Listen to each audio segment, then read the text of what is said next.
네, 오늘커의 당잠사입니다. 당신이 잠든 사이 전해진 소식들 확인해 보시죠. 어제 이제 유럽 증시의 하락, 이제 헤드라인상 많이 거론된 게 에너지 문제라는 점 말씀을 드렸는데요. 반은 맞고 반은 틀리다는 점 말씀을 드렸죠. 어느 정도의 투자 심리를 훼손할 수는 있겠지만 원자재 시장이 안정된 흐름을 보이고 있기 때문에 그 점은 감안해서 따져보셔야 된다는 부분 말씀을 드렸습니다. 간밤 딱 그런 흐름이 나타났고요. 원자재 시장이 그렇게 쇼크 수준을 보이지 않았습니다. 오히려 평온한 모습을 보이면서 유럽 주요 국가의 지수는 상승으로 전환하면서 마무리가 됐습니다. 다만 미국 증시는 노동절로 하루 휴장을 했고 유럽 증시가 그 휴장할 동안 낙폭이 상승폭보다 더 컸기 때문에 그 점이 이제 하루 늦게 반영됐다고 이해하시면 되겠습니다. 미국의 3대 지수 간밤 모두 좀 약세로 마감이 됐습니다. 굉장히 아쉬운 부분은 나스닥 지수 기준으로 봤을 때 2016년 이후 최장기간의 하락으로 마무리됐다는 점입니다. 7거래일 연속 약세 흐름을 면치 못하는 모습이었습니다. 월가의 아주 오래된 증시 격언이죠. 연준에 맞서지 말라. 연준이 긴축 행보를 하고 있는 현재 결국 이제 연준의 그 강한 의지로 인해서 시장의 분위기가 꺾였다고 이해하시면 되겠습니다. 그 흐름이 요즘 지속되고 있고요. 그 불을 지핀 건 사실 지표 때문이라는 분석이 나왔습니다. 간밤 경제 지표가 호조세를 보였거든요. ISM 서비스 PMI가 발표됐습니다. 최근 하락을 딛고 좀 반등하는 부분이고요. 예상을 상회하는 수치 56.9%를 기록했습니다. 이런 PMI 같은 경우에는 기준선이 50입니다. 50을 중심으로 그 윗돌면 경기의 확장을 의미하고 밑돌면 경기의 위축을 의미하는데 여전히 경기는 확장 국면에 놓여 있다는 부분. 그래서 강한 긴축의 명분이다 시장은 해석하고 있습니다. 궁금해하실 것 같아서 PMI 상황 전 세계적으로 어떻게 나오는지 같이 좀 체크해보고자 하는데요. 보시는 것처럼 확장 국면에 위치한 국가들은 대부분 자원이 풍부한 국가들입니다. 브라질, 러시아, 인도네시아가 여기에 위치해 있고요. 인도, 오스트레일리아 이런 것들이 위치해 있습니다. 그리고 굉장히 특이한 부분은 정말 미국은 미국이구나 싶긴 합니다. 물론 미국도 자원이 있습니다만 GDP의 3분의 1을 차지하는 게 소비입니다. 그럼에도 불구하고 최근 들어서 이 PMI가 기준선을 웃돌고 있다는 점이 정말 강하구나라는 것을 다시 한번 확인해 보실 수 있고요. 취약국들, 이제 약세로 접어든 국가들, 우리나라는 여기에 위치해 있습니다. 중국도 독일도 이 수준에 좀 위치해 있는 상황이고요. 튀르키예도 여기에 있네요. 자, 흐름들 좀 계속 따져보셔야겠습니다. 최근 들어서 이 시장의 흐름과 또 국가의 경쟁력을 가를 수 있는 하나의 변수가 또 자원이기 때문에 그것을 타개하기 위한 정책들, 예를 들면 폐배터리 이런 것들이 우리 나오고 있는데요. 계속 예의주시하셔야겠습니다. 잠시 후에 따로 떼서 정리를 해드릴 거고요. 자, 사실은 강한 긴축의 명분으로 경제지표라는 부분이지만 더 직접적으로 수급에 영향을 미친 건 사실 이거였습니다. 회사채 발행 규모가 최근 가파르게 급증하고 있습니다. 금리가 요즘 올라가고 있는데 내일 되면 모레 되면 금리 더 비싸지는 거 아닌가? 더 비싸지기 전에 회사에서 채권을 빨리 발행해서 자금을 당겨오자, 자금을 조달받자 이런 심리가 지금 녹아들고 있습니다. 회사채 발행 규모가 이건 미국인데 미국뿐만이 아니라 유럽 쪽에서도 거의 비슷한 궤가 나오고 있습니다. 금리의 압박 요인이겠죠. 2년물 국채 금리는 이제 3.5%까지 진입했습니다. 2007년 이래로 최고치까지 지금 치솟고 있는 상황이고요.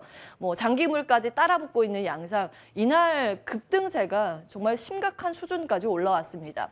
금리와 달러는 같은 궤를 그리죠. 달러는 이제 믿을 수 없는 수치까지 내달리고 있는 모습입니다. 달러 인덱스가 110선을 상향 돌파하는 흐름이 간밤 나왔는데요.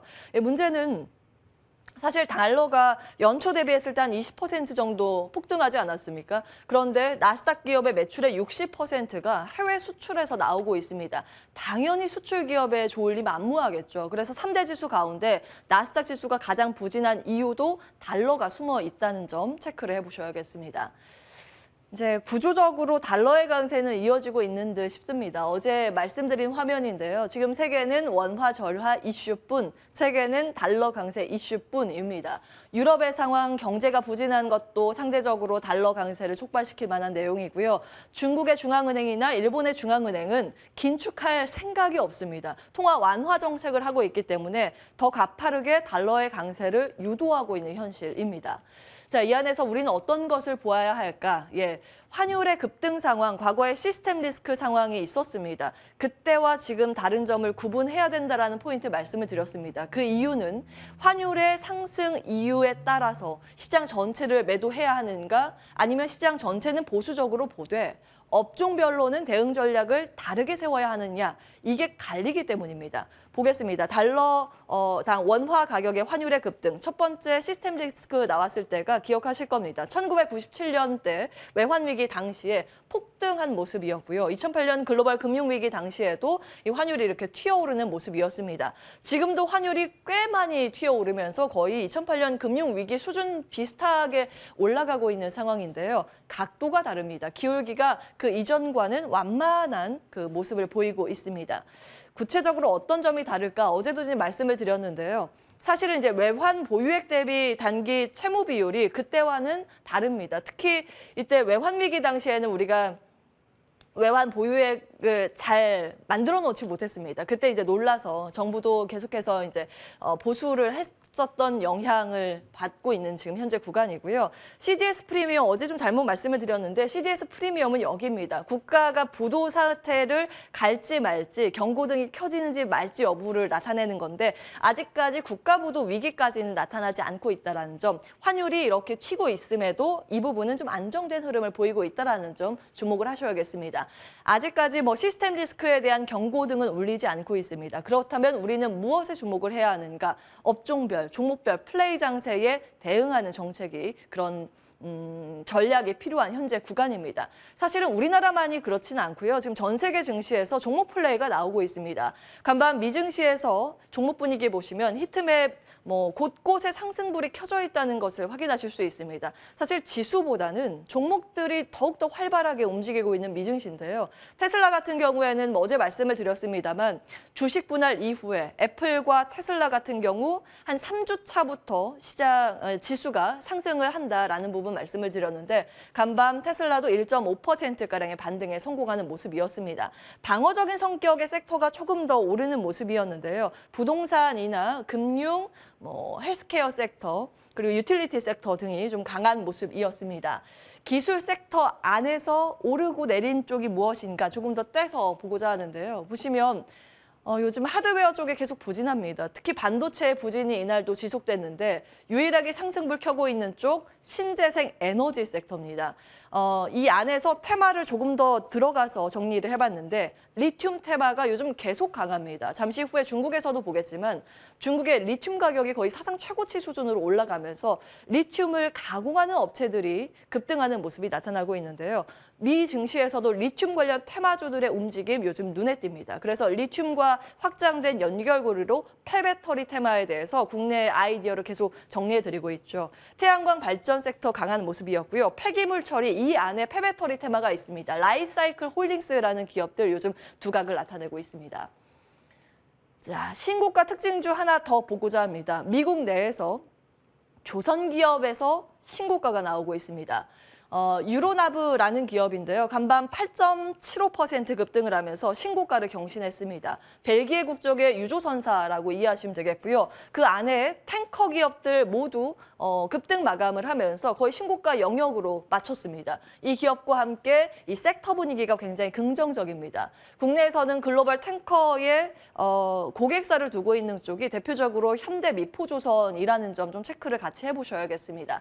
조금 더 종목 분위기 체크해 보겠습니다. 중국으로 가보시면 어제 중국 증시 내에서 보시는 것처럼 태양광과 리튬 관련 테마주들의 급등세, 강세 흐름 눈에 띄었습니다.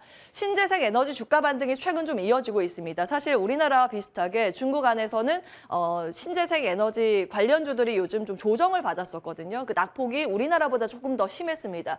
그런데 최근 들어서 태양광, 풍력, 전기차, 배터리 등이 반격에 나서고 있다는 점이 굉장히 특이하고요. 리튬 가격이 한 4월까지 분위기가 좋지 않았는데 5월 말부터 가파른 반등세를 이어가고 있다는 점 눈에 띕니다. 리튬 관련 테마주 TNT 리튬 같은 경우 전거래일 4.6%의 강세권 유지를 했고요. 특히 태양광 많이 포진이 돼 있네요. 거래량 상위 종목들 위주로 좀 정리해봤는데 통웨이, 시안농지, 선그로우 이런 기업들 태양광 sek터의 강세 눈에 띄었습니다. 비아디도 모처럼 만에 강세 전환에 성공을 했네요. 전기차 배터리 단입니다. 우리나라로 들어가겠습니다. 폐배터리 재사용 공정 내 주요 업체 현황 준비를 해봤는데요.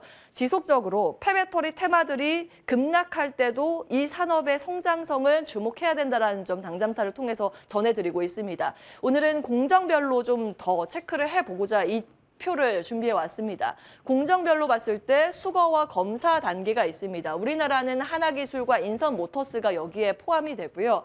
보통 재제조부터 전처리, 물질 회수 요 단계가 우리나라에 많이 포진돼 있습니다. 재제조, 재사용단에서부터 배터리를 분해하고 파쇄해서 필요한 것들을 뽑아내는 건식공정, 습식공정 등이 있습니다. 니켈, 망간, 코발트, 리튬 등의 비싼 광물을 이때 이제 추출을 하게 되는데요. 관련 기업들 이미 시세가 많이 나오고 있는 기업들도 있습니다. 쭉 체크해 보시기 바라겠고요. 글로벌적으로 봤을 때는 중국 기업이 좀 압도적으로 많기는 합니다. 다음 포인트 보겠습니다. 한국도 빠질 수 없다. 종목 플레이 이야기를 좀 하고자 하는데요. 어제 유가증권 시장, 코스닥 시장의 상승률 나와 있습니다. 확실히 중소형단의 상승률이 더 두드러지는 하루였습니다. 그리고 수급적으로 봤을 때도 외국인과 기관의 수급이 코스피는 이 정도의 위치에 있다면 코스닥 시장은 개인보다 외국인 기관의 수급이 더 크게 유입되고 있다는 점 확인을 해보실 수 있습니다. 주요 지수의 수익률 최근 20거래일로 확대해서 좀 보시면 코스닥 시장 내에서도 코스닥 소형주가 아웃퍼폼하는 모습이었고요. 코스피 안에서도 코스피 중형주단과 소형주가 지수 대비 웃돈 수익률을 기록했다는 점 확인을 해보실 수 있습니다. 이런 장세 때는 사실은 그 전날 지난 데이터이긴 하지만 어떤 테마와 종목군들이 상승을 했는지는 쭉 계속 정리하시면서 흐름을 파악해 보시는 게 중요한데요. 그런 관점에서 어제장 테마주들 시세가 나왔던 부분들을 정리해봤습니다. 메타버스 하드웨어 기기 쪽이 최근 핫합니다.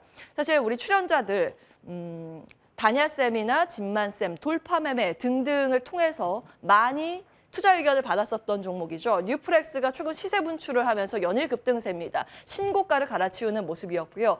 따라붙는 쪽이 선익시스템 어제 같이 급등을 하면서 신고가를 경신했습니다. 다만 최근 단기 급등을 했기 때문에 이 테마가 계속 주목을 받는다면 순환매 관점에서 매기세가 다른 종목으로 쏠릴지 여부도 하나의 관전 포인트가 될 듯 싶고요. 조선기자재 쪽에서 신고가가 어제 나왔습니다. 성광밴드 눈에 띄는데요. 지속해서 당잠사에서도 사실 성광밴드와 태광의 포인트 말씀을 드린 바 있습니다. 밸브, 피팅 밸브 기업인데 전 세계에서 피팅 밸브 기업 거의 다 문 닫고 4-5군데밖에 남지 않았습니다. 그중에 절반이 우리나라 기업이라는 점 말씀을 드렸는데요. 조선에 대한 기대감이 계속 이어진다면 이런 피팅 밸브 기업들 계속 시세 체크해 보셔야겠습니다. 폐배터리 안에서는 성일하이텍이 어제 신고가를 가는 모습이었고요. 태양광과 풍력 안에서는 미국의 노출 비중이 가장 높은 쪽 한화솔루션이라는 점 체크해 드렸는데 어제 신고가 경신을 했습니다. 폭스바겐, 포르쉐 부품 납품한 이력이 있거나 납품 가능성이 있는 기업들 어제 시세 분출이 나와서 이슈 정도만 좀 체크해 드리겠습니다. 포르쉐가 연내 독일 상장을 추진한다는데 기업 가치가 굉장히 크죠. 그런데 이 포르쉐가 상장이 순탄하게 되는지는 좀 보셔야겠습니다. 간밤 이제 월가의 평가를 봤더니 비판이 굉장히 많더라고요. 포르쉐에서 의결권이 없는 우선주만 지금 IPO 한다라는 결정이 나오고 있습니다. 이것은 정말 주주의 목소리를 안 듣고 돈만 끌어다가 다른 산업에 자율주행이나 전기차에 그 투자를 하겠다라는 의지로 지금 해석이 되고 있거든요. 그래서 이 IPO가 어떻게 전개되는지는 보셔야겠지만 어제 엮여있는 테마주들의 시세 분출이 있었기 때문에 종목 정리는 해놨습니다. 가스관과 도시가스 테마주들은 러시아의 천연가스 이슈가 있을 때마다 종목 반응이 있었는데요. 사실 이제 삼천리 같은 경우 어제 신고가를 경신했는데 3월부터 개장 중개하면서 삼천리에 대한 투자 의견 잡아드린 바가 있습니다. 사실 국내에서 공기업보다는 민간 기업의 탄력도가 더 좋지 않을까라는 관점에서 삼천리를 제시해드린 바 있고요. 따라붙는 신고가 서울가스 체크가 되고 있습니다. 5G 통신 장비주는 저가 매수세가 유입이 되고 있는 상황이고 리오프닝은 관련 이슈가 주목을 받을 때마다 요즘 들썩이고 있는 상황입니다. 자, 정리해보겠습니다. 9월 스몰캡 업종 전략 어떻게 세워야 하는가 키움증권의 레포트가 나와서 정리하고자 합니다. 자, 9월에 유망 카테고리로는 헬스케어, 의료기기단, 아이폰, VR, XR 등의 부품 관련 기업들, 우주항공과 로봇이 꼽히고 있습니다. 항공 로봇 같은 경우에는 뚜렷한 이슈가 없더라도 지속해서 관심을 모아야 한다라고 키움증권에선 제시하고 있는 상황이고요. 의료기기 같은 경우 최근 주가에 부침이 있기는 있습니다. 유럽 종합학회 모멘텀이 소진하고 있고 금리 우려로 인해서 관련 기업들이 부진한 흐름을 보이고 있지만 FOMC 이후에는 미국 암학회가 예정돼 있기 때문에 그 이후 다시 보는 전략을 이야기하고 있는 상황입니다. 메타버스 관련 IT 소프트웨어 기업들 최근 주가의 반응이 강한 모습인데요. 여기서 관련 토픽들 뉴플렉스 같이 포함이 되고 있기는 합니다. BH, MI텍, 4x4 등의 키움 토픽도 제시가 되고 있다는 점 함께 참고해 보셔야겠습니다. 온앵커의 당잠사였습니다.